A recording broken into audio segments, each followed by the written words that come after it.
Assalamualaikum warahmatullahi wabarakatuh. Saya Sergi Andalas dengan ujung NIM 7078 dari Teknik Elektro B Indralaya. Saya memilih bab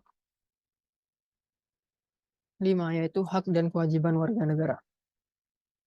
Baiklah, sebelum memulai, yang pertama tentu saya akan menjelaskan mengenai pengertian dari hak dan kewajiban itu sendiri. Hak adalah sesuatu yang mutlak menjadi milik kita dan penggunaannya tergantung kepada kita sendiri atau kekuasaan untuk berbuat sesuatu. Jadi hak adalah sesuatu hal yang memang seharusnya sudah dimiliki oleh seseorang sebagai makhluk Tuhan, dan hak itu melekat pada diri setiap individu.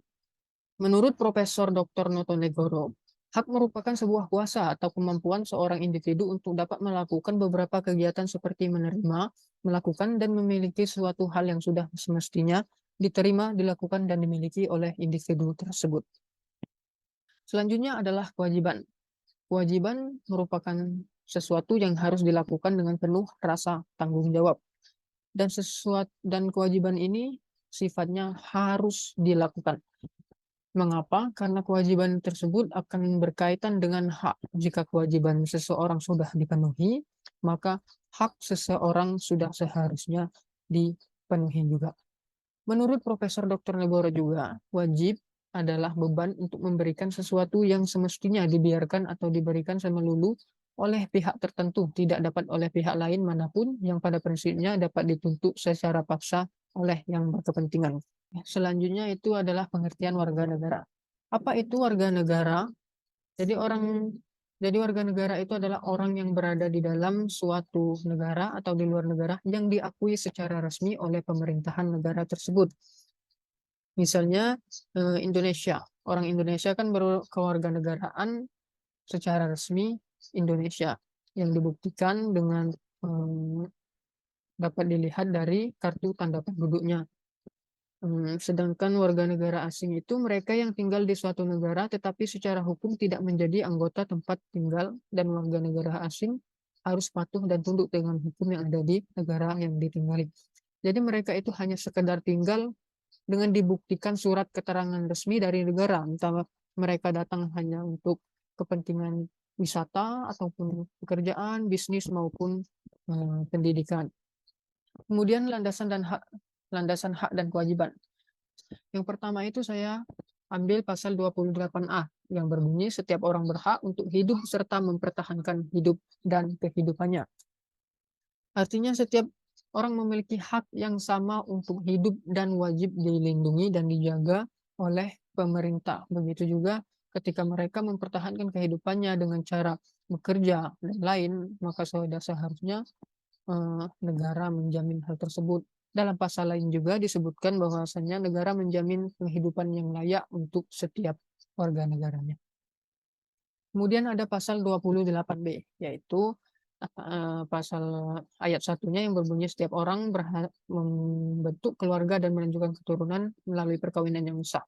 Jadi mereka memiliki hak untuk menikah dan berkeluarga tanpa diskriminasi, tanpa tekanan dari pihak manapun, karena itu sudah menjadi hak yang melekat pada diri mereka. Kemudian adalah hak atas kelangsungan hidup dan tumbuh berkembang, serta berhak atas perlindungan dari kekerasan dan diskriminasi. Kemudian di sini terdapat pelanggaran hak. Apa saja hal yang termasuk dalam pelanggaran hak tersebut? Yang pertama itu tidak mendapatkan persamaan dalam hukum. Kesamaan dalam hukum di sini artinya setiap materi muatan dalam peraturan perundang-undangan tidak diperbolehkan membedakan perlakuan dalam latar belakang, suku, ras, agama, maupun golongan. Jadi hukum tersebut harus setara apapun itu. Entah itu mereka miskin, kaya, entah itu mereka pejabat, ataupun rakyat biasa, mereka akan mendapatkan persamaan dalam hukum. Jika mereka tidak mendapatkannya, maka itu termasuk ke dalam pelanggaran hak yang seharusnya mereka dapatkan. Kemudian dilarang mengeluarkan pendapat.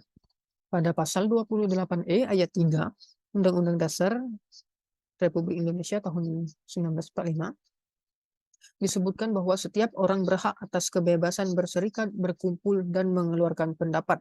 Artinya kebebasan berpendapat di Indonesia sudah merupakan sebuah hak yang dilindungi oleh konstitusi.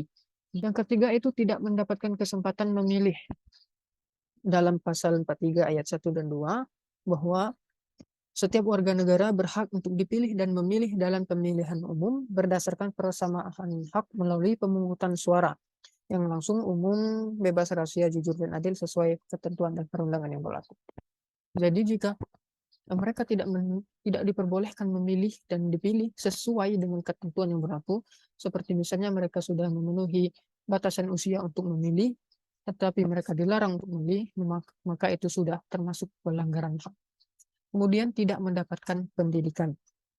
Pada pasal 31 ayat 1 dan 2, setiap warga negara berhak mendapat pendidikan. Di ayat 2-nya, setiap warga negara wajib mengikuti pendidikan dasar dan pemerintah wajib membiayainya. Jadi, apabila terdapat orang-orang yang dalam hidupnya tidak mendapatkan pendidikan yang layak, maka sudah seharusnya itu termasuk ke dalam pelanggaran hak. Baiklah, selanjutnya itu adalah pelanggaran kewajiban.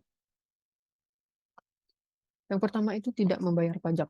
Seperti yang kita ketahui bahwasanya pajak itu wajib dibayar setiap orang. Baik itu pajak bumi bangunan, pajak kendaraan, maupun pajak-pajak lainnya. Jadi jika mereka tidak membayar pajak, maka itu sudah termasuk pelanggaran kewajiban. Yang kedua adalah melawan hukum. Dalam pasal 27 ayat 1 disebutkan bahwa segala warga negara bersamaan kedudukannya di dalam hukum dan pemerintahan wajib menjunjung hukum dan pemerintahan itu dengan tidak ada kecualinya. Artinya mereka jika sudah melawan hukum, artinya sudah melanggar kewajiban mereka untuk mentaati hukum, dan mereka layak untuk dihukum berdasarkan peraturan yang berlaku. Kemudian tidak menjaga ketertiban. Sudah seharusnya masyarakat menjaga ketertiban lingkungannya, baik itu lingkungan rumah maupun daerah. Jika mereka melanggar, maka itu sudah termasuk pelanggaran kewajiban. Kemudian melanggar aturan yang berlaku. Seperti yang kita ketahui bahwasanya setiap aturan dibuat untuk dapat diikuti oleh masyarakat dan itu merupakan kewajiban. Jika mereka melanggar, maka mereka pun sudah seharusnya mendapatkan hukuman sesuai dengan peraturan tersebut. Kemudian tidak ikut mempertahankan NKRI. Di dalam pasal 27 ayat 3 disebutkan bahwa setiap warga negara berhak dan wajib ikut serta dalam upaya pembelaan negara. Artinya jika mereka tidak ikut mempertahankan NKRI, mereka sudah melanggar pasal tersebut dan mereka sudah melanggar dua hal, yaitu hak dan kewajiban mereka. Kemudian merusak lingkungan. Pada pasal 67 Undang-Undang Nomor 32 Tahun 2019 mengatur bahwa setiap orang mempunyai kewajiban memelihara kelestarian lingkungan hidup. Jadi di sini ada beberapa kewajiban warga negara, yaitu pertama wajib menaati hukum dan pemerintahan sesuai dengan pasal 27 ayat 1. Kemudian wajib ikut serta dalam pembelaan negara seperti dalam pasal 27 ayat 3. Dan kemudian wajib menghormati hak asasi manusia lain seperti disebutkan pada pasal 28J ayat 1 yang berbunyi, setiap orang wajib menghormati hak asasi manusia orang lain dalam tertib kehidupan bermasyarakat, berbangsa, dan bernegara. Fungsi hak dan kewajiban bagi kelangsungan hidup bangsa. Jadi dengan adanya hak dan kewajiban dalam kehidupan berbangsa akan tercapai hubungan selaras, serasi, dan seimbang antara individu dan masyarakat. Baik itu juga antara individu, masyarakat, dan negara. Kemudian akan terjalin hubungan yang harmoni antara warga negara dan pemerintah karena berjalannya hak dan kewajiban yang sama, yang layak gitu. Baiklah, mungkin cukup sekian dari saya. Itulah penjelasan mengenai materi hak dan kewajiban. Apabila terdapat kesalahan kata maupun kesalahan pengucapan, materi, dan hukum-hukum yang berlaku, saya minta maaf kepada Allah. Saya mohon ampun. Saya akhiri dengan wabillahi taufiq wal hidayah. Wassalamualaikum warahmatullahi wabarakatuh. Terima kasih.